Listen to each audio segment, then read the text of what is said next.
नमस्कार व्यूअर्स, मैं हूं अमीश देवगन और आप देख रहे हैं देश का सबसे बड़ा कार्यक्रम। एक फिल्म का बहुत बढ़िया डायलॉग है और ये डायलॉग ये है कि कुर्सी की पेटी बांध लीजिए, मौसम बदलने वाला है। तो आज मैं आपको, आप सब दर्शकों को से ये कहना चाहता हूं कि कृपया अपनी कुर्सी की पेटी बांध लीजिए, क्योंकि सोमवार से संसद का सत्र शुरू हो रहा है। 2024 के चुनाव के बाद ये बड़ा महत्वपूर्ण सत्र है और देश की सियासत का मौसम कितना बदलेगा ये भी जानने और समझने की कोशिश करेंगे, जिसकी झलक प्रोटेम स्पीकर के नाम पर दिखनी शुरू हो गई। बीजेपी सांसद भर्तृहरि मेहताब को प्रोटेम स्पीकर चुना गया, जिसके बाद विपक्षी दलों ने मोर्चा खोल दिया। कांग्रेस कह रही है कि परंपरा तोड़ी जा रही है, क्योंकि सबसे ज्यादा बार चुने गए सांसद को प्रोटेम स्पीकर बनाया जाना चाहिए। तो बीजेपी कह रही है कि 98 सीट वाली कांग्रेस ने हमें ज्ञान देने का मन बनाया है और कांग्रेस हमें ज्ञान ना दे। यानी मौसम के तापमान में भले ही थोड़ी कमी आई है, लेकिन सियासी पारा पूरी तरह से हाई है, क्योंकि बीजेपी कह रही है कि तीसरे टर्म मोदी पर भरोसे की गारंटी है। तो दूसरी तरफ विपक्ष कह रहा है कि अब हम सब एक हैं और हम भी किसी से कम नहीं हैं। तो आज इन तमाम मुद्दों पर मेरे युवा मित्रों के बीच, जनता जनार्दन के बीच होगी देश की सबसे बड़ी राजनीतिक चर्चा। आज के इस कार्यक्रम में सियासत 360 डिग्री।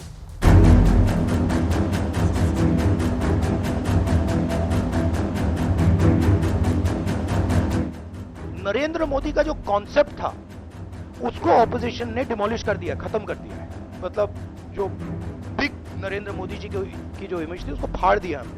बहुत मजबूत ऑपोजिशन है, तो काफी मतलब इंटरेस्टिंग समय है। नई सरकार के पहले संसद सत्र से पहले विपक्ष भरपूर तल्खी दिखा रहा है। बड़े बड़े दावे हो रहे हैं। सदन में राहुल गांधी को नहीं कंट्रोल कर पा रही थी भाजपा, उसमें अब प्रियंका जी होंगी। क्या होगा हाल भारतीय जनता पार्टी का? लेकिन सरकार ने पहले ही साफ कर दिया है कि मोदी 3.0 के दौरान कड़े और बड़े फैसलों का दौर जारी रहेगा।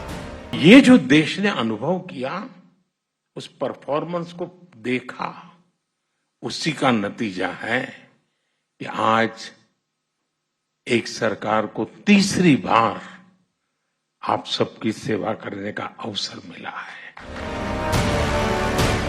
उधर सोमवार से शुरू होने वाले संसद सत्र से पहले ही प्रोटेम स्पीकर के नाम पर सियासी उबाल है। बीजेपी सांसद भर्तृहरि मेहताब को प्रोटेम स्पीकर बनाने पर विपक्ष लाल है। देखिए, परंपरा क्या है, ट्रेडिशन कन्वेंशन क्या कहता है कि सबसे वरिष्ठ सांसद को स्पीकर प्रोटेम नियुक्त किया जाता है। तो ये अच्छा संकेत नहीं देता। ये टकराव पंगा ले रहे हैं पहले दिन से। तो बीजेपी कह रही है कि मात्र 98 सीट जीतने वाली पार्टी हमें ज्ञान न दे। संसद के नए सत्र में स्पीकर के चुनाव से लेकर डिप्टी स्पीकर का चुनाव होना है। स्पीकर को लेकर स्थिति लगभग साफ हो चुकी है कि ये पद बीजेपी अपने पास ही रखेगी, लेकिन सूत्रों का कहना है कि विपक्ष डिप्टी स्पीकर के पद पर मोर्चा खोल सकता है। तो आज इन तमाम मुद्दों पर जनता के बीच होगी सबसे बड़ी बहस। लेकिन चर्चा में आगे बढ़ने से पहले देश के नंबर 1 कार्यक्रम में बात करेंगे आज की चर्चा के मुद्दे की। विपक्ष की सीटें बढ़ी, अब संसद चलेगी, हंगामा भी बढ़ेगा। ये पहला आज का मुद्दा है। सहयोगियों वाली मोदी 3.0 में भी क्या बड़े फैसले हो पाएंगे, ये जनता जनार्दन के मन में सवाल है। 2024 से राजनीति के मिजाज के बदलाव का दौर शुरू हुआ है, क्योंकि अभी तक हमने फुल मेजॉरिटी वाली सरकारें देखी थी, लेकिन अब ये गठबंधन सरकार है और करप्शन के खिलाफ कड़े एक्शन का दौर जारी रहेगा। यह भी बड़ा मुद्दा है। जनता जनार्दन है मेरे साथ, उनके लिए जोरदार तालियां। आपका अभिनंदन है। मेरे साथ रोहन गुप्ता है भारतीय जनता पार्टी से, जोरदार तालियों के साथ उनका अभिनंदन करिए, नेता प्रवक्ता हैं। मेरे साथ सत्य प्रकाश मिश्रा है, जनता दल यूनाइटेड के नेता प्रवक्ता, उनका अभिनंदन है। अमित जमाई साहब है मेरे साथ, समाजवादी पार्टी के नेता प्रवक्ता, जोरदार तालियों के साथ उनका अभिनंदन है। मेरे साथ कंचना यादव जी हैं राष्ट्रीय जनता दल से, उनका अभिनंदन है। राजेश गुप्ता है आम आदमी पार्टी के विधायक हैं, उनका भी स्वागत है। लेकिन इस चर्चा की शुरुआत करते हैं अमीक जमाई, सबसे पहले शुरुआत आप ही से कर लेते हैं। ये सियासत 360 डिग्री वाली है, लेकिन ऐसा लग रहा है कि आपको शुरुआत से ही कुछ भा नहीं रहा है। यानी कभी राहुल जी कहते हैं कि ये सरकार नहीं चलेगी, कभी खड़गे जी कहते हैं कि ये सरकार जल्दी गिर जाएगी, और अब प्रोटेम स्पीकर बनाया गया तो उसमें भी दिक्कत हो गई। तो हर चीज से ही दिक्कत है शुरुआत से। जब कहते हैं बोनी खराब हो तो अंजाम क्या होगा? देखिए, देश की जनता जानती है कि नरेंद्र मोदी का ये जो तीसरा रिजीम है, ये आंध्रा और पटना कंट्रोल्ड रिमोट सरकार है। हमारा सवाल क्या है समाजवादियों का, जिस दिन पार्लियामेंट का सेशन होगा, हम ईमानदारी से कह रहे हैं कि हम संसद को चलाना चाहते हैं, लेकिन अखिलेश यादव जी और देश के हमारे सब विपक्ष के लोग, इंडिया अलायंस के लोग, हम ये चाहते हैं कि नरेंद्र मोदी जी ने, इवन हमारे नीतीश बाबू ने, आंध्रा ने जो कास्ट सेंसस की बात करी है, देश को हम उस तरफ ले जाना चाहते हैं। इस देश में सबसे चरम पर जो बेरोजगारी है, कि युवा जो ताकत है भारत की, जिस 60% युवा ने इस देश को बनाया, वोट किया, नरेंद्र मोदी जी को तीसरा रिजीम दिया, उसके पास युवाओं के लिए रोजगार की ना कोई पॉलिसी है, ना शिक्षा के लिए कोई कार्यक्रम है। नीचे आपके सामने। जी जी, अब आपने अपनी बात रखना नहीं। एक सेकंड। आपने अभी बोला कि नीतीश बाबू ने कास्ट सेंसस कराया, पूरे देश में होनी चाहिए। विपक्ष की जहां जहां सरकारें हैं, कर्नाटका में कास्ट सेंसस की रिपोर्ट तैयार है, पेश की नहीं की जाती। बड़ा सवाल है ये। हिमाचल में क्यों नहीं किया जाता? ये कांग्रेस की सरकार है, किसी से इजाजत लेने की जरूरत नहीं है। तेलंगाना में आप लोगों की सरकार है, वहां किसी को इजाजत लेने की जरूरत नहीं है। अरे पंजाब में विपक्ष की सरकार है अगर, तो वहां किसी से इजाजत लेने की जरूरत नहीं है। मुझे समझ में नहीं आ रहा एक प्रश्न कि आप बोलते कुछ है और करते कुछ। मैं आपको समझा रहा हूं। जी जी जी। जब देश की सतह पर जातिगत जनगणना होगी, जाति पर आधारित, इस देश की जनता को गिना जाएगा। आप कहते हो ब्राह्मण 5% है, हम कहते हैं उनकी आबादी ज्यादा है, उनके यहाँ गुर्बत ज़्यादा है। क्षत्रियों में बिहार में जो कास्ट सर्वे नीतीश जी और आदरणीय तेजस्वी जी के ज़माने में जो हुआ, जो रिपोर्ट आई उनके सामने, उसमें यह बताया गया कि जो क्षत्रियों की वहाँ की ताकत है, वो एक मुस्लिम मेहतर से बदतर शिक्षा और नौकरी में उनकी हालत है। हमारा ये कहना है ईमानदारी के साथ, इस देश में जातिगत जनगणना करवा के जिसकी जितनी आबादी है उसकी वेल्थ का आंकड़ा हो, उसके पास मकान है नहीं है, शिक्षा है, नौकरी नहीं है, अगर वो कहीं पे भी कमी ये कराया क्यों नहीं? कर्नाटक के अंदर रिपोर्ट तैयार है, तो आपकी कांग्रेस की सरकार ने पेश क्यों नहीं करी? अब आपके स्तर की बात बोल रहा हूं मैं। रिमोट कंट्रोल वाली सरकार मोदी को करना पड़ेगा। देश ने रिमोट कंट्रोल का आरोप झेलने वाले एक प्रधानमंत्री को देखा है, जिसमें एनएससी सुपर पावर होती थी, और 2004 से 2014 के बीच में एनएससी को बनाया गया था। लेकिन ये रिमोट कंट्रोल वाली सरकार है। जनता दल यूनाइटेड के प्रवक्ता साहब जवाब दीजिए। ये बिहार से रिमोट चलेगा, इसका पटना से रिमोट चलेगा? बिल्कुल, ये रिमोट कंट्रोल वाली सरकार नहीं है। ये बहुत प्रजातांत्रिक आपस में सहमति की सरकार है, जो देश के लोकतंत्र के प्रति जिम्मेदार है और देश के लोकतांत्रिक प्रक्रियाओं को संसद में लागू करेगी, उसके लिए जिम्मेदार है, और देश को आगे बढ़ाएगी, उसके लिए जिम्मेदार है। तो विपक्ष देश को गुमराह कर रहा है, जिस तरह चुनाव में गुमराह कर रहा था, अभी भी गुमराह कर रहा है। अभी भी मेरा विपक्ष से आग्रह है कि सच्चाई बोलना सीख लीजिए, सच स्वीकार करिए कि आपके पास 234 सीट है और बहुमत की सरकार है जो पूरी तरह से लोकतांत्रिक है। हमने कभी कोई मांग नहीं रखी नरेंद्र मोदी जी की सरकार से।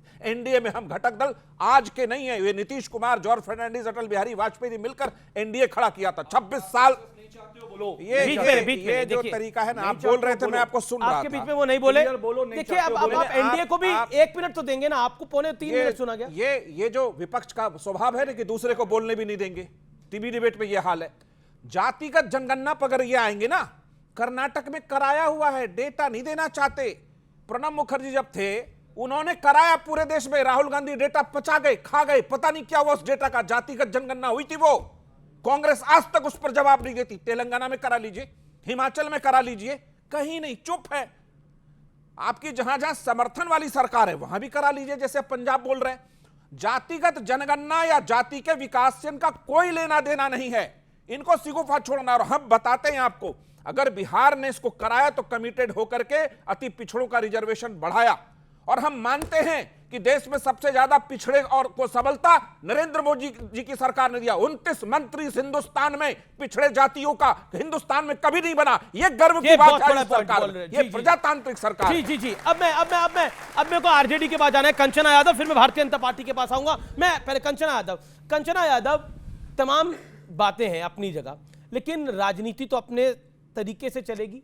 लेकिन राजनीति का मतलब ये तो नहीं है कि अगर कोई चुनी हुई सरकार है, आप बार बार बोले, मतलब फॉरेन मीडिया में इंटरव्यू दिया राहुल जी ने और ये कहने का प्रयास किया कि ये सरकार तो गिर जाएगी।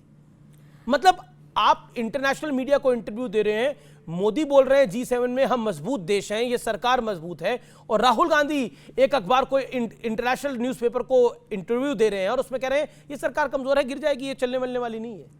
देखिए, अगर राहुल गांधी जी आपके चैनल को इंटरव्यू नहीं दे रहे हैं तो आपका और उनका मसला है, उनसे पूछिए। लेकिन आपने जातिगत जनगणना की बात कही और मेरे को पैनलिस्ट जो जदयू के प्रवक्ता है उन्होंने बहुत ही एकदम सीना ठोक कर बोला कि जातिगत सर्वे हमने बिहार में कराया, ओबीसी SC ST का आरक्षण बढ़ाया, हम भी थे उस सरकार में और हमारे होने के बाद तब आपने वो करवाया था। नीतीश जी उसके मुखिया थे। एक सेकंड नहीं, अब आप बोल रहे बीच में ये अपडेट नहीं है, इनको मैं जब ऑर्डर आया था ना सरकार में नहीं, ये अपडेट नहीं है, इनको नहीं थे, गूगल कर लीजिए, ये सरकार में थे क्या? आपको विपक्ष के नेता थे भाई। आप अपडेट नहीं हो। एक मिनट दीजिए, नहीं हो, आपको अपडेट कर देती हूँ। जातिगत सर्वे कराना हुआ, एक सेकंड, अरे कंचना जी बोलेंगे, जातिगत सर्वे कराना हुआ, बीजेपी के पेटिशनर पटना हाई कोर्ट जाकर रोक लगाए, यहाँ तक पहुंच गए और उसके बाद जब जातिगत सर्वे हो गया, एक सेकंड चुप करिए ना, जब हो गया हमने ओबीसी SC ST का आरक्षण बढ़ाया, पटना हाई कोर्ट ने उसको क्वेश्चन कर दिया।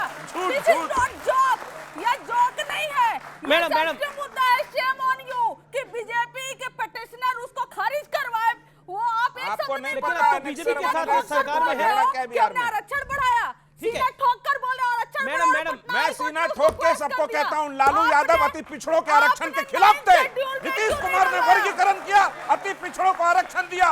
नीतीश कुमार ने अति पिछड़ा आयोग बनाया जिसकी जांच के लिए कि समाज में पॉलिटिकल स्थिति क्या है। मेरे को रोहन गुप्ता की बात पे जाना है। मैडम क्या बात कर रहे हैं? लालू प्रसाद यादव महिला आरक्षण के खिलाफ थे। जवाब दीजिए महिला जी, जवाब दीजिए। लालू जी महिला आरक्षण के खिलाफ। मेरा निवेदन है, एक करके सब बोले। आप अपनी वो 40 सेकंड बात रखें, लेकिन देखिए एक सेकंड आपके बीच में बोले, मैंने उनको रोक दिया मैडम,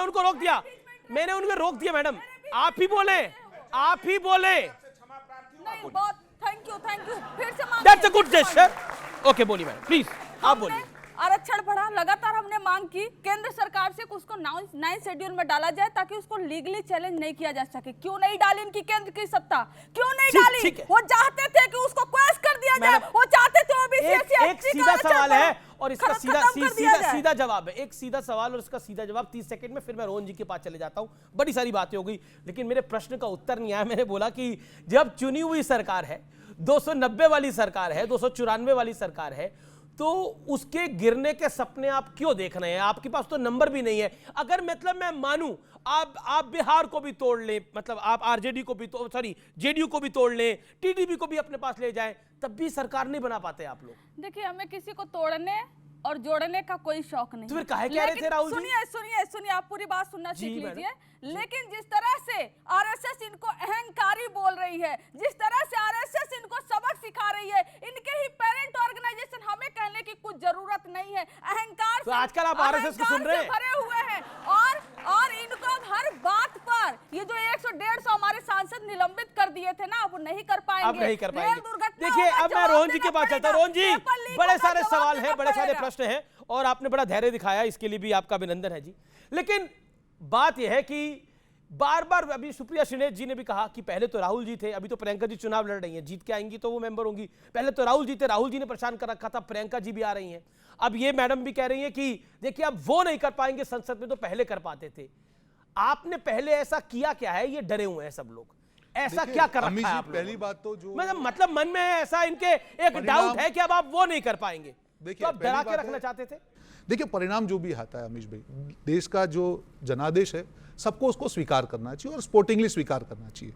चुनाव के पहले जब ये इंडी गठबंधन बना, उन्होंने दावे किए कि 295 हमारी सीटें आएंगी, वो नहीं आई, उसके ऊपर कोई सवाल नहीं उठा। और दूसरी एक चीज हमको समझनी पड़ेगी, 1989 से मैं यही कहना चाह रहा हूं कि कोई भी पार्टी, आज एक छात्र होशियार है, अगर वो 100% का अपना लक्ष्यांक जो सेट करता है और अगर 95 मार करे तो फेल हो गया।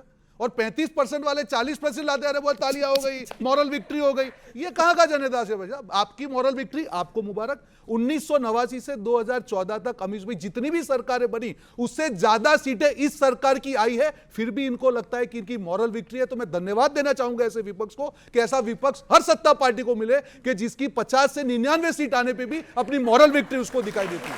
और यही ट्रैक रिकॉर्ड रहा तो आने वाले 30 साल तक इनकी सरकार नहीं बनेगी कि हर 5 साल में 50-50 सीटें बढ़ेगी। ये खुश है, लेकिन अगली हम बार भी खुश 50 हो गई तो 150 पहुंच जाएगी अरे भाई कांग्रेस। साहब ऐसे नहीं होगी ना। आप उनकी कौन सी सरकार रिपीट हुई मुझे बताइए। आज मैं एक और एक चीज कहना चाहूंगा अमीश भाई, देखिए जनादेश का स्वीकार factual करना है कि उनकी सरकारें चाहिए। और repeat कर आज रही थी। इन्होंने तय किया हुआ था कि ईवीएम पे ठिकरा फोड़ना है। जो 50 से 99 हो गए, खुश हो गए। सुन लीजिए, मैं आ रहा हूं, नहीं जरूरी है बीच में, मैं बीच में नहीं बोला किसी का। नॉन स्टैंडिंग नहीं, अमित भाई non standing government Bharatiya Janata party retain कर पाती है। गुजरात में 25 साल है। एग्जैक्टली, और ये जोरदार तालियां होनी चाहिए के अंदर 20 कि साल 15 साल के ये सब बाद hard facts है। पहली बार यह हुआ है देश के इतिहास में, दूसरी बार हुआ है कि तीसरी बार किसी एनडीए गठबंधन जैसे गठबंधन को देश ने चुना। बिल्कुल, हमको उसका गर्व होना चाहिए। राजेश गुप्ता जी, रोहन गुप्ता ने एक बहुत साफ गोई से बात बोली कि हमने अपना टारगेट सेट किया 100 का, हमारे नंबर आए 95 और सामने वाले के जो नंबर हैं वो उनके सामने है।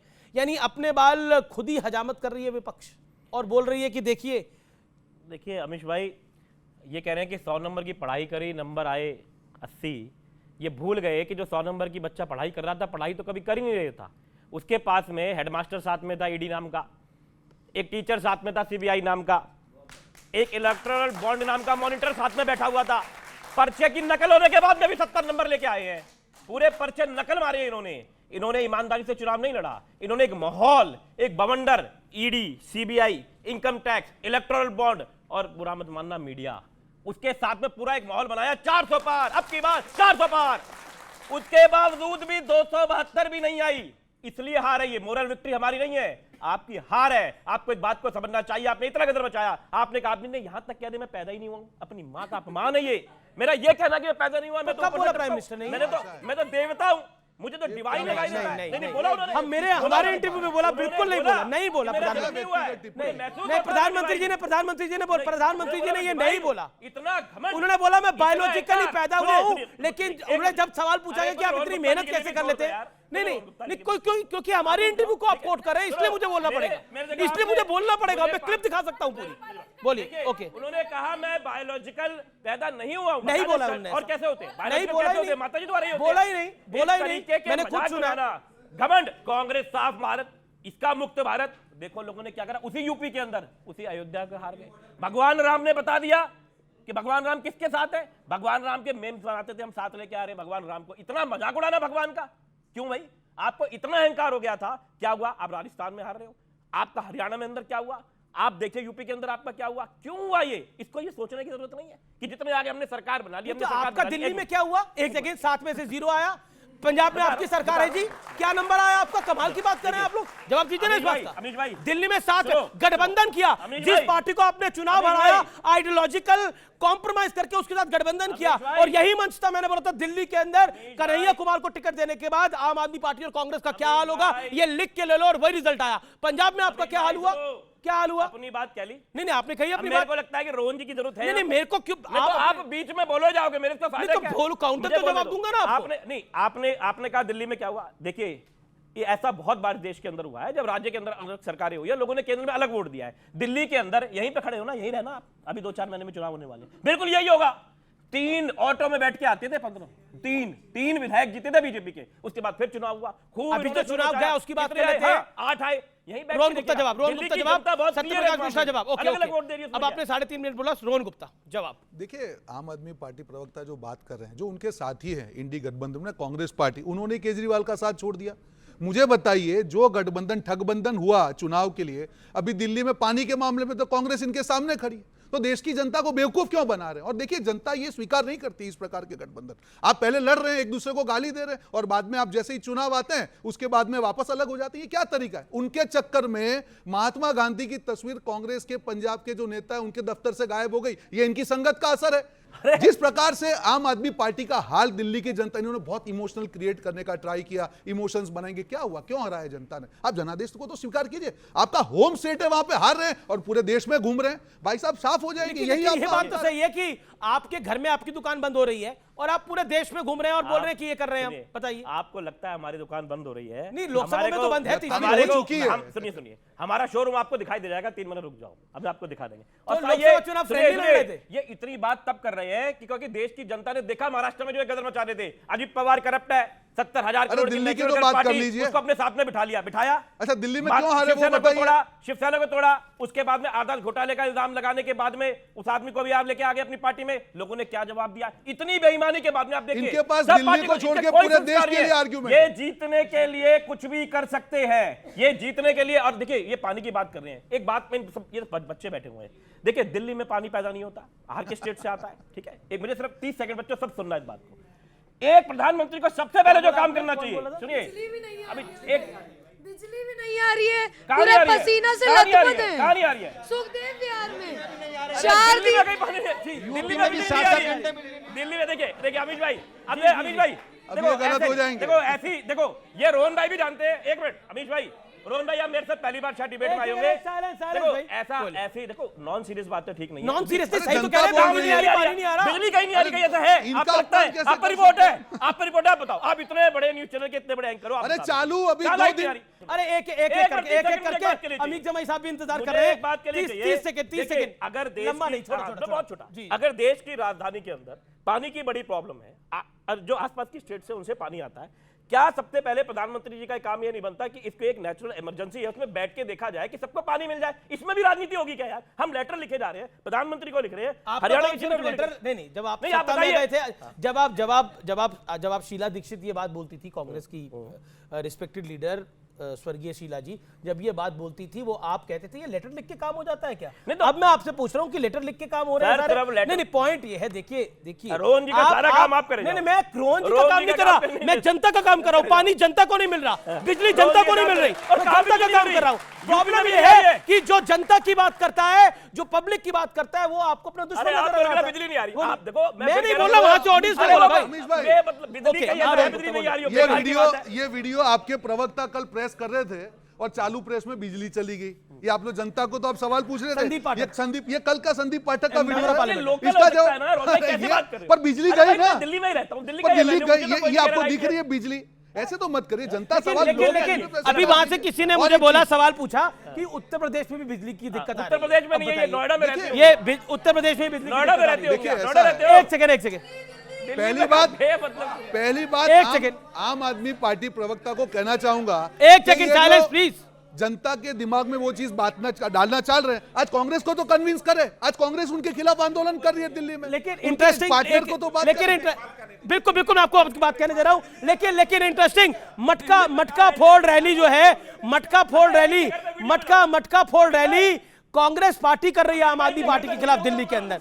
अमित भाई, बड़ा प्रश्न ये है कि देखिए, ये सियासत 360 डिग्री है, हर तरह की बात होगी, टेम्परेचर भी हाई है, यानी मौसम का टेम्परेचर, गर्मी का माहौल, लेकिन संसद की गर्मी बढ़ने वाली है, कुर्सी की पेटी बांध लेनी चाहिए, क्योंकि सदन में अब तो विपक्ष भी अच्छा, बड़ा और असरदार होगा, हमको भी रिपोर्ट करने में मजा आएगा। प्राइम मिनिस्टर साहब कहते हैं कि जब विपक्ष मजबूत होता है तो बातचीत, देश में बहुत सौहार्द और बहुत ज़्यादा जो है बातचीत का अच्छा माहौल होता है। हम बहुत अच्छा माहौल देने वाले हैं समाजवादी लोग, ये हम आपको आश्वस्त करना चाहते हैं। लेकिन हमारा सवाल इस 17 साल की सरकार से है, 10 साल नरेंद्र मोदी का रिजीम और 7 साल हमारा उत्तर प्रदेश का मुख्यमंत्री जी हमारे हैं योगी जी। हम ये पूछना चाहते हैं कि आप युवाओं को शिक्षा नहीं देना चाहते हो? कल ये युवा तैयार होंगे जब नौकरी करने जाएंगे, आरओ हो या एआरओ हो या यूपी पुलिस हो या शिक्षकों की भर्ती हो, दास्ताने पर्चा लीक है उत्तर प्रदेश में। मैं ये कह रहा हूँ कि सरकार कोई भी हो, क्या हम सब लोग मिलकर ये फैसला कर सकते हैं कि इनके भविष्य से कोई किसी को हम लोग खेलने नहीं देंगे? लेकिन रोजगार सृजन करने में ये सरकार नाकाम रही, ये सबसे बड़ा मुद्दा है। अखिलेश यादव जी भारत की संसद में जो पहली बार समाजवादियों की सबसे बड़ी लड़ाई है कि प्रधानमंत्री जातिगत जनगणना पे केसी त्यागी जी ने बहुत ही सीरियस स्टेटमेंट दिया था, अभी 1 हफ्ते पहले का है, या तो हमारे दोस्त जेडीयू के बैठे उसको कंडेम कर दें। उन्होंने कहा कि जदयू का सबसे बड़ा मुद्दा जातिगत जनगणना है केंद्र के स्तर पर, नंबर 1। उन्होंने कहा कि सबसे बड़ा मुद्दा है कि जो अग्निवीर है वो खत्म होनी चाहिए, ये जो ठेके का आर्मी का नौकरी है। तीसरा उन्होंने कहा कि यूनिफॉर्म सिविल कोड में वो रिव्यू चाहते हैं। 3 तो ये बात रही, लेकिन हम ये चाहते हैं, केसी त्यागी ने बोला कि किसी त्यागी साहब कहे आप चलवा लीजिए, आप स्टेटमेंट चलवाइए। ओके ओके ओके ओके आप आप ठीक है काउंटर जवाब वहां से आना चाहिए, यूनाई का बाइट चला लीजिएगा। मेरा कहना है कि अग्निवीर को ठेके की नौकरी हम आपको बता रहे हैं जायज नहीं है। ओके बोलिए आप। तो यूनिफॉर्म सिविल कोड पर हमारी पहले भी पार्टी ने स्टैंड बहुत क्लियर किया हुआ, ये अभी की बात नहीं है कि इन प्रिंसिपल हम यूनिफॉर्म सिविल कोड पे सहमत हैं, लेकिन शर्त है कि इसके तमाम स्टेक होल्डर से बात करिए, चर्चा करिए, उनको भी कहने देना, चर्चा करिए। अगर कोई जेडीयू का तो वो बोले इस बात चर्चा करिए, अमीर जमाई की बात है, स्टेक होल्डर से बात करिए, इस पर चर्चा करिए, जो मॉडल आएगा उस पर बात आएगा। अग्निवीर पर हमने नीति की समीक्षा की हमेशा वकालत करी है और अभी भी उस प्रस्ताव को हमने कहा है कि अग्निवीर की समीक्षा होनी चाहिए। अगर युवाओं में कोई निराशा या कोई बात इस पर गई है तो किसी भी नीति की समीक्षा हो सकती है। रुक जाइए आप, अरे रुकिए भाई, चाय पिलाएंगे आपको, रुकिए, चाय पिलाएंगे, रुक जाइए थोड़ा। अग्निवीर पे साथ है तो बताओ। अग्निवीर पे समीक्षा, अब ये कुछ मिसकोट कर देते हैं जातिगत जनगणना। जो पार्टी जातिगत जनगणना बिहार में करा चुकी और जो पार्टी पहले देश में करा के बैठी थी, राहुल गांधी को इसकी जानकारी है, कांग्रेस पार्टी ने इस देश में जातिगत सर्वे कराया था, उसका डेटा क्या हुआ, खा गए। राहुल गांधी तो कह रहे हैं कि मोदी नाम का गुब्बारा अब फट चुका है। इस पे क्या कहना चाहते हैं आप, जो भाषा का इस्तेमाल किया राहुल जी ने? एक सेकंड, मुझे ये उम्मीद नहीं थी कि राहुल जी ऐसी भाषा का इस्तेमाल करेंगे। ऐसे वो संसद में आंख मार लेते हैं, कभी चुम्मा कुछ करते रहते हैं। तो फिर भी मैं चाहता हूं थोड़े वो 93, 94, 98 सीट पे थोड़े ठीक हुए, लेकिन सदन की गरिमा, सदन की गरिमा, एक सेकंड, सदन, अरे तो राहुल गांधी संसद में आंख मारेंगे तो हम चर्चा नहीं करेंगे? वाह, नहीं, अगर राहुल गांधी सदन में आंख मारेंगे तो हम तो बताएंगे। एक सेकंड, कॉमेडी शो, एक कॉमेडी शो में भेजा था। आपको कॉमेडी क्या लग रहा है इसके अंदर? ये कपिल मिश्रा शो में आना चाहिए, अमित जी के शो में all audios down, all audios down. आपको कॉमेडी, देखिए राहुल गांधी ने आंख तो मारी थी, इसमें तो कोई गोरेज नहीं। ओके, तो करिए आप भी करिए। राम का इन्होंने उपयोग किया, उसको लेकर स्मृति ईरानी सबसे ज्यादा चिल्लाई थी, जनता ने उनको नकार दिया और उस शब्द का इस्तेमाल यहाँ पर मत करिए। और आपकी याददाश्त कुछ कमजोर हो गई हो तो मैं याद दिला देती हूँ, 15 में आप हमारे साथ लड़े, बीजेपी के साथ चले गए, फिर 20 में उनके साथ लड़े, हमारे साथ आए, हम आपके साथ गए थे, आप चोरी करने लगे, नौकरी के बदले मिट्टी खा गए, करते क्या हम? चुप कराइए, बोलिए आप बोलिए, आपकी आवाज आ रही है। कॉमेडी शो नहीं है। एक सेकंड, सत्यजीत प्लीज मेरी रिक्वेस्ट है। Mind your language please. ये जिस तरीके से हुटिंग मजाक होगा ये बिल्कुल गलत है। क्या हुटिंग हो रही है? ये हो क्या हो रहा है, मजाक हो रहा है। ओके, आप अपनी बात रखिए, आप सीरियस डिबेट हो रही है। देश नौकरी के बदले जमीन खाया, नौकरी के बदले जमीन लिया, केस चल रहा है, हुटिंग लग रहा है आपको? राजेश नकाब उतरता है चेहरे से तो हुटिंग लगता है। सीरियस डिबेट हो रही है भाई, कोई बदतमीजी नहीं हो रही। राजेश जी कोई शांत रहिए, नहीं तमाशा करने की जरूरत नहीं है, आप तमाशा मत करिए, आप नहीं तमाशा मत करिए, नहीं कमाल है। आप बोलिए, एक सेकंड, लोकतंत्र में जनता को ताली बजाने का कोई कार्यकर्ता नहीं बैठा हुआ, पब्लिक आई हुई है। बोलिए, नहीं कमाल की बात है। आपको आपकी गारंटी का मैं क्या करूं सर, मुझे अपनी पब्लिक पे विश्वास है ना। ओके, आप बोलिए, मैडम को बोलिए, मैडम को बोलने दीजिए। मैडम सर, अब आप बीच में बोल रहे हैं बार बार। एक सेकंड, आप मैडम को, नहीं आप मैडम को बोलने दीजिए। जनता को निर्धारित आप नहीं कर सकते, आप कमांड नहीं कर सकते सर, मैडम को बोलने दीजिए। मैं लास्ट टाइम मैं भी गारंटी दे रही हूँ, अगर हमारे बीच में ये बोले तो मैं 1 सेकंड में ये छोड़कर मैदान चली जाऊंगी, मैं चली जाऊंगी। इस तरह के आप बोलिए, आप शांत बैठिए, इनको बोलने दीजिए। बोलिए ना, सत्यप्रकाश मिश्रा शांत होइए, आप सत्यजीत शांत होइए, मेरा रिक्वेस्ट है। बोलिए, आप राजेश गुप्ता शांत होइए ना, मेरा निवेदन है। ओके, पब्लिक डिबेट है, सीरियस मुद्दा है, देश का मुद्दा है, नौजवानों का मुद्दा है, किसानों का मुद्दा है, और यहाँ ये गंदी लैंग्वेज का उपयोग कर रहे हैं और आप लोग तालियां बजा रहे हैं। किसानों के लिए जारी कर क्या गंदी भाषा आपको ऑडियो जा रहा है? सत्यजीत आपको ऑडियो नहीं जा रहा अभी। राहुल गांधी जी बोले होते हैं तो आज स्मृति ईरानी सड़क पर दौड़ रही होती, संसद में दौड़ रही होती है, लेकिन यहाँ पर खड़े होकर ये ऐसी भाषा का उपयोग क्या भाषा आपको गंदी लगी? आप बोलिए ना, नौजवानों पे, अग्निवीर पर बोलिए आप। ठीक है, अब मैं जदयू से निवेदन करूंगा, उतना ही चिल्लाइए, सुबह यहाँ, शाम में उस पार्टी में, सुबह इस पार्टी में, शाम में उस पार्टी में। थोड़ा आराम से रहिए, कल हो सकता है कोई बड़ा डिसीजन लेना पड़ जाए आपको, तो आवाज कम रखिए। आपको क्या लगता है बड़ा डिसीजन ले सकते हैं क्या? एक सेकेंड, ऑल ऑडियोज डाउन। मैं जिसके पास माइक लेके जाऊं उसी का ऑडियो खोलिए। पहले बोल दिया कि नीतीश जी का जो सेकुलर और फैशिस्ट क्रेडेंशियल है, he is a top person, he is a anti fascist man, he will not support any NDA fascist tendency. मैंने बोला कि क्या फैशिस्ट टेंडेंसी क्या है? जैसे इस देश के इंस्टीट्यूशंस को खत्म करना, हेमंता सोरेन को जेल भेजना, अरविंद केजरीवाल को जेल भेजना, जो रेड्डी बंदों से इलेक्टोरल बॉन्ड का जो पैसा गया, एक बंदा बोले वही रेड्डी था ना। पर सर, जो केजरीवाल जो की पैसा दिया वो जेल में चले गए। एक इलेक्टोरल बॉन्ड क्या 1000 करोड़ भारतीय जनता पार्टी ठीक है। रोहन गुप्ता वो जेल में नहीं है। ठीक है, रोहन गुप्ता, अब रोहन गुप्ता की बारी है।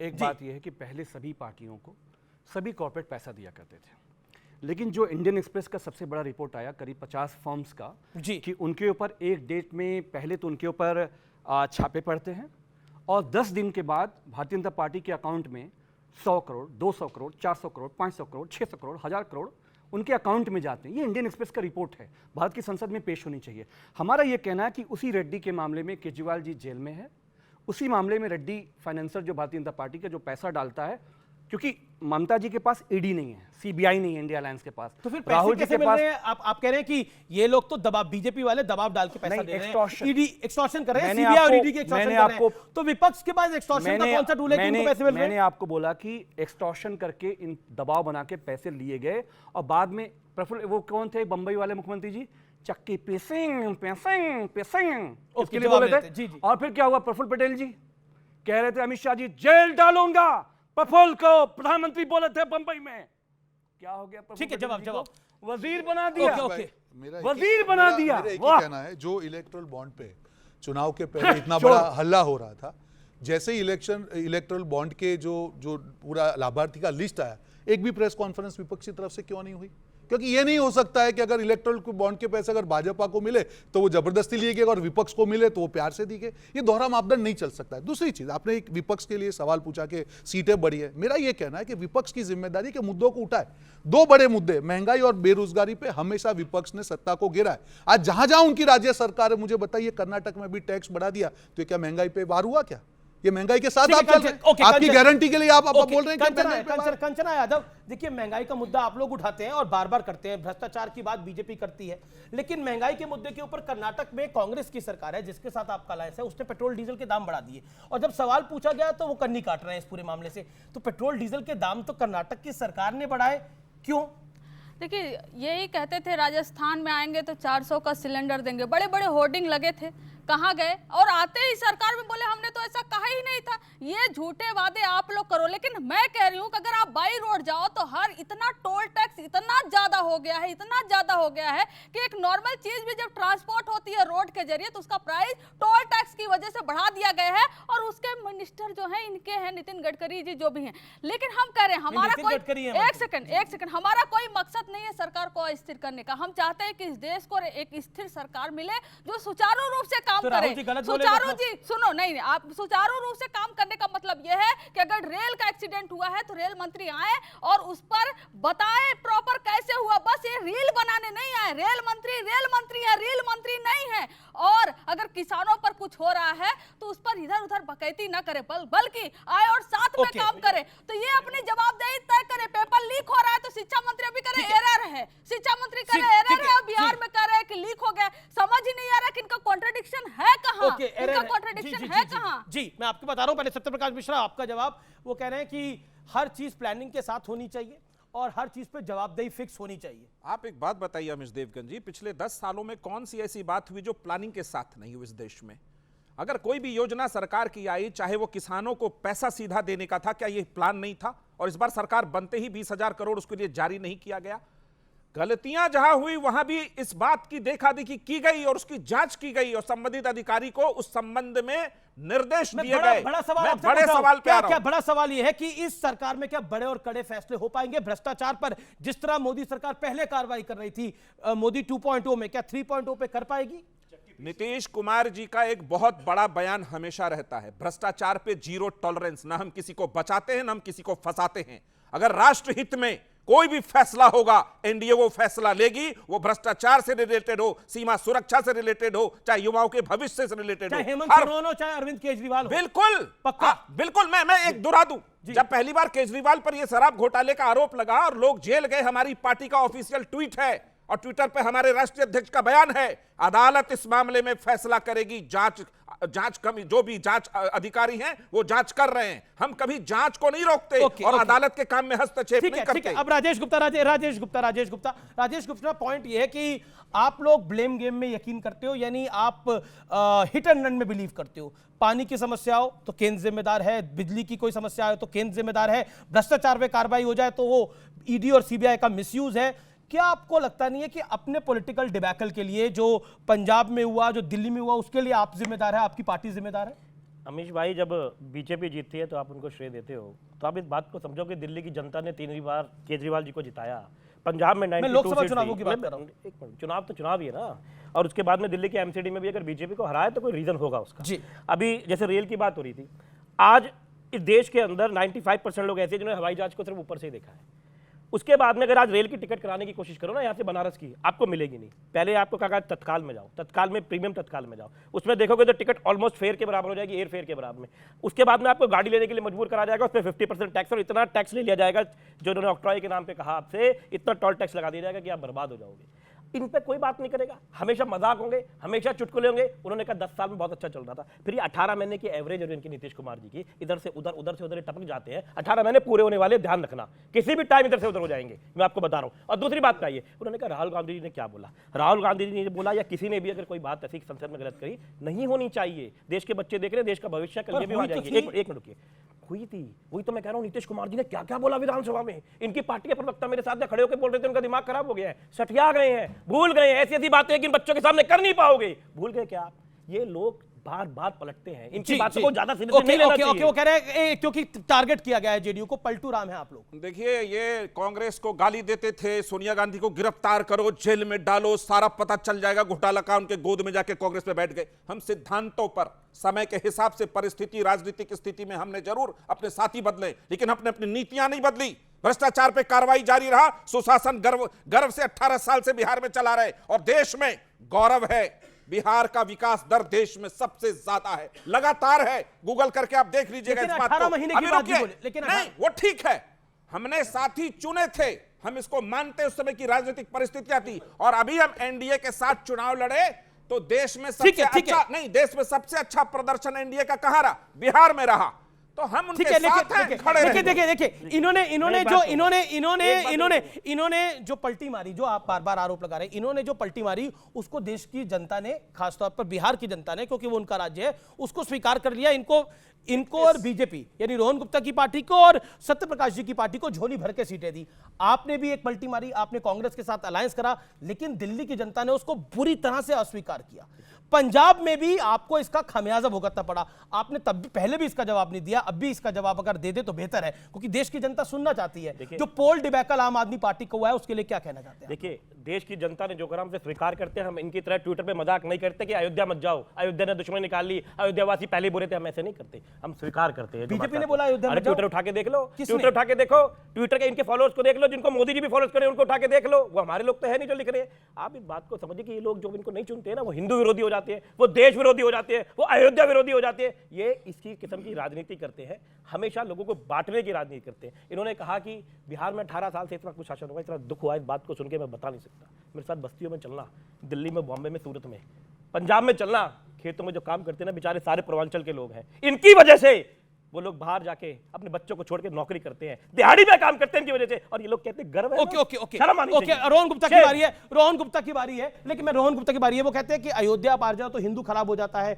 देश अगर हार जाओ तो देश खराब हो जाता है, मतलब देश विरोधी लोग हो जाते हैं। देखिए, ये इनकी सोच है, पर आपको एक चीज समझना पड़ेगा अमीश भाई, देश की जनता स्मार्ट है। जनादेश की जब हम बात कर रहे हैं, ये लोग ये कहते हैं, पंजाब में कहते हैं कि हम आपके हैं कौन, और दिल्ली में कहते हैं कि हम साथ साथ हैं, तो जनता ने क्यों दिया हम आपके हैं कौन? ये इनको समझना पड़ेगा कि जनता इतना ज्यादा विरोधाभास सहन नहीं करती। अब ये बोल रहे थे जेडीयू के लिए खराब बोल रहे थे, यही जेडीयू ने दावा किया कि उनको प्रधानमंत्री पद की ऑफर दी गई। अंगूर खट्टे हैं, आप स्वीकार कीजिए ना कि आपकी हार हुई है। आप सशक्त विपक्ष की तरह काम कीजिए, सकारात्मक बात कीजिए, अपने मुद्दों को लेके चलिए, महंगाई की बात कीजिए, बेरोजगारी की बात कीजिए, उसका सोल्यूशन दिखाइए। सिर्फ उंगली उठाने से कभी भी देश की जनता आप पे भरोसा नहीं करेगी। मुझे कुछ सवाल लेने हैं, कुछ सवाल हाथ खड़ा करे, जो हाथ खड़ा करेगा उससे सवाल लूंगा मैं भाजपा के प्रवक्ता से पूछना चाहता हूं, छात्रों के साथ इस देश में रोजाना हो रहा है, रोजाना पेपर लीक हो रहे हैं, उसमें आगे प्रधानमंत्री जी कुछ क्यों नहीं कहते हैं? क्यों अपना पक्ष क्यों नहीं रखते हैं? क्यों? रोहन गुप्ता जवाब। रोहन गुप्ता, छात्रों का एक बड़ा मुद्दा है, राहुल जी ने भी इस बात को उठाया, राहुल गांधी ने भी बोला कि प्रधानमंत्री को इस पर अपनी चुप्पी तोड़नी चाहिए। जवाब देखिए, ये बहुत संवेदनशील मुद्दा है और जिस प्रकार से सरकार को जो कार्यवाही करनी चाहिए पूरा, और सरकार ने क्लियरली कहा कि किसी को बख्शा नहीं जाएगा। और अमीश भाई, मैं ये चीज राजनीति से ऊपर उठ के ये कहना चाहूंगा, मैं भी युवा हूं, कि ये जो मुद्दा है, ये देश की जो पूरा ढांचा है उसके अंदर कहीं ना कहीं बहुत बड़ी कमी है। हम राजस्थान में जब कांग्रेस की सरकार की तब भी 20 पेपर लीक हुए थे। तो जब आपकी इच्छा शक्ति होगी कि नहीं हमको मिलकर इसके खिलाफ लड़ना है और इसके ऊपर राजनीति नहीं होगी, तो मुझे लगता है तब राजनीति, देखिए अफसोस के साथ मैं बात बोल रहा हूं, लेकिन राजनीति सारी पॉलिटिकल पार्टियां कर रही है। बीजेपी भी कर रही है, जेडीयू भी कर रही है, कांग्रेस भी कर रही है और बाकी दल भी कर रहे हैं। अब मैं एक आरजेडी के जो नेता हैं तेजस्वी यादव जी, उनके पीएस पे आरोप लगा रहे हैं विजय सिन्हा। कल मेरे साथ वो एक्सक्लूसिव इंटरव्यू में भी थी, उन्होंने बोला देखिए ये तो सब उनके भाई, लेकिन उस विभाग के मंत्री तो सिन्हा साहब ही हैं, तो क्या उनकी जिम्मेदारी नहीं है कि सारी जिम्मेदारी तेजस्वी यादव की है? अगर तेजस्वी यादव का पीए कमरा बुक करा रहा है और सारी साठगांठ हो रही है, तो फिर ये सरकार क्यों है? जिम्मेदारी पूरी सिस्टम की है। मैं अभी वापस बोल रहा हूं, वो कांग्रेस की सरकार हो, बीजेपी की सरकार है, सबकी जिम्मेदारी है, सबको मिलकर जिम्मेदारी निभानी होगी। थैंक यू, छीटाकशी से काम नहीं होगा, पूरे सिस्टम की जिम्मेदारी है। और मैं इससे कंचना यादव आपके पास भी आना चाहता हूं, तेजस्वी यादव का अगर पीएस पे इतना बड़ा ब्लेम लगा है, देखिए आरोप है, उनकी जांच होगी, लेकिन आपको लगता नहीं है कि अगर कॉल प्रूफ दिखाए जा रहे हैं, कई चीजें सामने आ रही हैं और नीट का इतना मतलब पेपर लीक का इतना बड़ा मामला है, तो कहीं ना कहीं आपको नहीं लगता कि इसमें आपको भी अपना स्पष्टीकरण देना चाहिए? नहीं, आप चलाए नहीं होंगे, लेकिन तेजस्वी जी इस पर आकर बोल चुके हैं। उन्होंने बोला कि अगर आपको लगता है इन्वॉल्व है तब गिरफ्तार करिए, आप क्यों नहीं कर रहे? आप क्या तेजस्वी जी ने उनको अपने साथ से हटा दिया? फालतू में आकर एक व्हाट्सएप कॉल और एक ट्विटर वो फॉरवर्ड करके कुछ लाकर दिखा देंगे आप और आरोप लगा देंगे, ये तो उन्होंने एक और लाइन बोली थी, मैंने पूरा सुना। तेजस्वी यादव ने बोला कि इनको फंसाया जा रहा है। मेरा प्रश्न ये है कि मैं किसी सरकार को क्लीन चिट देने का अधिकार नहीं रखता, मैं क्लीन चिट किसी को नहीं दे रहा, लेकिन ये छात्रों के भविष्य का मामला है, ये इन छात्रों की बात है, ये करोड़ों छात्रों की बात है जो मेरे जिगर के टुकड़े हैं, और मैं उन छात्रों के लिए हमेशा आवाज उठाता रहा हूं मेरे 24 साल के करियर में, और आज भी उठाता रहूंगा। चाहे कल मुझे देश के एचआरडी मिनिस्टर से सवाल पूछना हो या देश के गृह मंत्री या प्रधानमंत्री से सवाल पूछा हो, मैंने गुरेज नहीं करा बिना। और लेकिन जी, लेकिन क्या आपको नहीं लगता कि आपकी भी जिम्मेदारी बनती है कि उनको तो पहले पीएस को तो बेदखल करा जाए थोड़े समय के लिए? एक सेकंड आप सुन लीजिए, आप बेदखल पीएस को करने की बात कर रहे हैं। यहाँ दिल्ली में धर्मेंद्र प्रधान जी कहते हैं जी कोई स्कैम ही नहीं हुआ, कोई लीक ही नहीं हुआ, एरर हुआ है, शेम ऑन यू, एरर हुआ है। और यहाँ दो उनके नेता पर्ची लेकर चिल्ला रहे हैं कि पेपर लीक उन्होंने करवा रहे, इतना कॉन्ट्रडिक्शन क्यों है? और हम बात कर रहे हैं सियासत की, लोकसभा सत्र से पहले, संसद सत्र से पहले बढ़ती हुई सियासत की। अयोध्या का जिक्र कर रहे थे कि अयोध्या वाले के लिए एजेंडा चला रहे थे बीजेपी वाले। आपको बताते हैं सर, इस देश में जयराम रमेश बोलते थे कि बिहारी जो है शौचालय साफ करते हैं। उसके बाद ये लोग बयान करते हैं कि जितने भी सैम पित्रोदा है कि गोडे वाले चाइनीज लगते हैं, ये वेस्ट इंडीज लगता है, ये लोग धर्म में बांटते हैं, जात में बांटते हैं, उससे ज्यादा नहीं हुआ तो चेहरा में भी आप डिस्क्राइब करने लगे चेहरा वाले कौन है। ओके, बैठिए, अब आपने सवाल पूछ लिया। अमित जमाई जवाब, अयोध्या की बात आप कर रहे थे। देखो, ये जो धर्म के ठेकेदार है ना उत्तर प्रदेश वाली भारतीय जनता पार्टी की सरकार, हमारे आदरणीय मुख्यमंत्री जी, आप लोग धर्म के ठेकेदार नहीं है? हम ठेकेदार वोट जिहाद की बात तो आपने करी? नहीं, हम समाज के लिए काम करते हैं, धर्म जाति को हम इन्वॉल्व नहीं करना चाहते।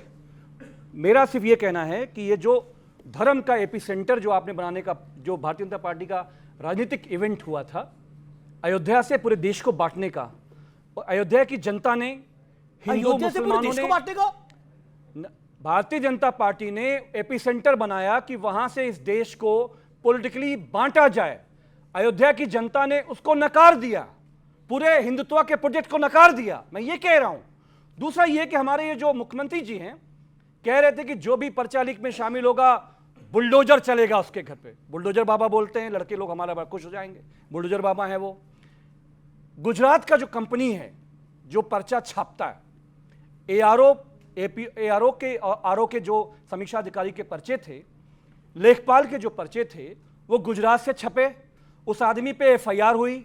आप जानते हैं जी, जो सांस्कृतिक सरकार है ना हमारे भाई रोहन भाई की, उस आदमी को देश से बाहर जाने दिया गया। ओके, जवाब रोहन गुप्ता का जवाब जरूरी है। अब देखिए, हवाई जहाज से उड़ने दिया गया। जवाब रोहन गुप्ता का कहां है वो कर्नल जिसने हमारे देश के डिवाइड छात्रों की जिंदगी को बर्बाद किया? ये जो मानसिकता है, उन्होंने कहा बहुत आपत्तिजनक शब्द यूज किया, अयोध्या प्रोजेक्ट। ये प्रोजेक्ट की कौन सी बात है? ये तो आस्था का विषय है। और डिवाइड कौन कर रहा है? जो तुष्टीकरण करता है वो डिवाइड करता है। कांग्रेस के मैनिफेस्टो में अगर 15 बार माइनॉरिटी वर्ड लिखा है तो तुष्टीकरण कौन कर रहा है? आप डिवाइड कर रहे हो। जिस प्रकार से इस देश में एक जो माहौल बना है, सरकार किसकी बनी है? मोदी जी की बनी है, एनडीए की बनी है, फिर भी ये कौन सी मॉरल विक्ट्री की बात कर रहे हैं? कौन सा राम प्रोजेक्ट की बात कर रहे हैं? आस्था का विषय, उस पर राजनीति आप कर रहे हैं। जब आप तुष्टीकरण करें, राजनीति आप करें, आप मत करें ना तुष्टीकरण को। क्यों आप 140 करोड़ भारतीयों की बात नहीं कर सकते हैं? राजेश गुप्ता, क्या आपको लगता है जो आपके सहयोगी, क्योंकि इंडिया अलायंस के पार्टनर ने बोला, आप उस बात से एग्री करते हैं, अयोध्या नाम का प्रोजेक्ट बीजेपी ने चलाया और देश को डिवाइड करने की कोशिश करी? Do you agree to it? देखिए अमीश भाई, क्या होता है कभी कभी, जैसे आपने एक लाइन पकड़ी, जैसे उस बच्चे ने लाइनें चुना दी 4। देखिए, एक इंडिविजुअल क्या कहता है और क्या कहना चाहता है उसमें अंतर हो सकता है। जैसे शक्ति के ऊपर बड़ी बहस हुई थी कि राहुल गांधी जी ने कह दिया हम शक्ति के खिलाफ हैं, और एक institution as a party BJP क्या चलाती है वो ट्विटर और फेसबुक खोल के देख लो। जो अभी रोहन भाई ने कहा मुझे बहुत अच्छा लगा, रोहन भाई ने कहा कि सबको साथ लेके चलना चाहिए। हम यही तो कह रहे हैं। माइनॉरिटी सर सिर्फ मुस्लिम्स नहीं होते, जैन भी माइनॉरिटी में आते, बुद्धिस्ट भी माइनॉरिटी में आते, क्रिश्चियन भी आते। लेकिन बात जैनों और बुद्धों की तो कोई करता ही नहीं है, ये क्रिश्चियंस की भी नहीं करता। मिनॉरिटी के नाम पर इस देश में सिर्फ एक ही कौम दिखाई देती है। समस्या ये है, सिखों की कोई बात नहीं करता। अमीश भाई, ये फैक्ट है सर, फैक्ट है, ये फैक्ट पता लगा। मैं आपको फिर कह रहा हूं सर शाहबानों के लिए राजीव गांधी की सरकार ने फैसला पलटा था। शाहबानों के लिए अगर जूलियट होती तो बदला नहीं जाता। सुनिए, साफ उसी राजीव गांधी ने रामलला के ताले खोले थे। उसकी बर्बाद करते हो आप नहीं कर रहे। ताले किसने खोले थे ना? और उसी राजीव गांधी की पार्टी ने संसद के परिसर में पीवी नरसिम्हा राव ने यह कहा था कि हम बाबरी मस्जिद को तामील करेंगे, देश के सदन के अंदर खड़े होकर। यह भी सत्य है सर। देखिए मेरी बात सुनिए जी, अगर मैं आपको बार बार कह रहा हूं कि कुछ चीजों का फैसला लोगों ने करा। आपने जिस बात पे डिबेट पे शुरुआत करी, मैं हिंदू मुस्लिम पे जाना नहीं चाहता, चुनाव हो गए, सिंपल बात है। लोगों ने आज मैं तो हिंदू मुस्लिम पे गया नहीं, मैंने तो आपके साथी ने जो बोला उस पे आपसे कमेंट ले रहा हूं और आप भाग रहे हैं उससे। मैं कहीं नहीं भाग रहा, मैं यही मैं किसी पैनलिस्ट से आपसे कहीं नहीं भाग रहा हूं, लेकिन जब ये देखता हूं कि चीज नॉन सीरियस हो जाती है तो मुझे लगा मेरी नॉन सीरियस बात थी। नहीं, जब मैं जा रहा था मैं उसके लिए, अभी तो मैं नहीं भागा। मैं कह रहा हूं जो मर्जी कहे, रोहन जी कुछ भी कहे, मैं नहीं भागने वाला। लेकिन जब नॉन सीरियस चीजें होंगी तो ऐसा होता है। मेरा ये कहना है कि एक मैंडेट आया है, सरकार के पास में आया है, सरकार को मैंडेट देने का मतलब ये कतई नहीं होता कि जो मर्जी करते चले जाओ। इसलिए तो विपक्ष बिल्कुल सरकार का सबसे पहला काम है। बहुत अच्छी तो बात क्या सदन में क्या होगा इस बारी? सदन का सत्र आ रहा है, क्या होगा? ने कहा कि सारी की सारी पार्टी से बात करनी चाहिए। सारी पार्टी से सबसे पहले तो अपोजिशन है ना, अपोजिशन से बात करें, कैसे लेके आना है। हाँ, सबसे मिलना चाहिए, बात करनी है देश के आगे। आखिरी 10 सेकंड कोई अपनी राय रखना चाहता है तो रख दे। ओके, आप पीछे से कुछ कहना चाहते हैं? आप कुछ कह रहे हैं? सवाल नहीं, अपनी बात को रख दीजिए, बोलिए क्या कहना चाहती है। खड़े होके बोलिए। नहीं, बोलिए, पहले मैडम को बोलने दीजिए, फिर आप बोलिए। हाँ, बोलिए। हाँ, हमारा सवाल ये है कि कल के ही दिन एक न्यूज आया था कि यूजीसी एनईटी का एग्जामिनेशन कैंसिल हो गया अकॉर्डिंग टू एजुकेशन मिनिस्टर। अब ये बताइए कि हम जो 2-2 साल से तैयारी कर रहे हैं उस चीज का, अब क्या करेंगे? किस चीज का तैयारी करेंगे?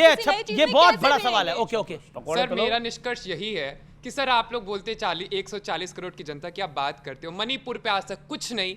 लद्दाख में फुनसुक वाकुर इतने दिन बैठे रहे, उसके ऊपर धरना के ऊपर अनशन छोड़ के 21 दिन तक कहाँ थे सर? ओके, जवाब रोहन गुप्ता जवाब। मणिपुर पे पूरा सदन बुलाया गया, ऑडियंस पे सवाल उठा रहे थे। ये आप खुद देखिए, आपने उठाया था सवाल। जवाब दे दो।